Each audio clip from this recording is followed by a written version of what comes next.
আসসালামু আলাইকুম। ওয়ালাইকুম আসসালাম ওয়া রাহমাতুল্লাহি ওয়া বারাকাতুহু।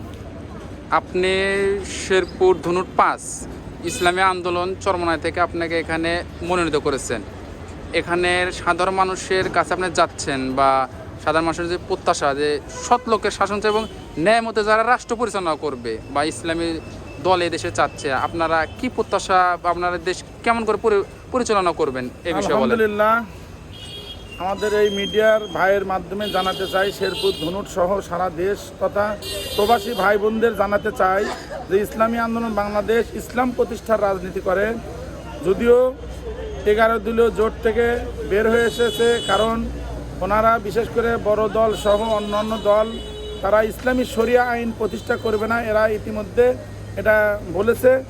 আর এই কারণে পীর সাহেব চরমনাই তার ইসলামী আন্দোলনকে এককভাবে তার প্রার্থীদের মাঠে প্রচারণার কাজ করতে বলেছে। অর্থাৎ আমরা এখনও এককভাবে এই মাঠে আছি। ইসলামী আন্দোলন বাংলাদেশের আমির পীর সাহেব চরমনাইয়ের নেতৃত্বে শেরপুর ধনুটের বগুড়া 5 আসনে ইনশাল্লাহ এমপি পদপ্রার্থী আছি। আমরা থাকবো ইনশাল্লাহ মাঠে, কারণ বিশেষ করে সারা জীবন পীর সাহেব চরমনাই ইসলামী রাজনীতির কথা বলেছে।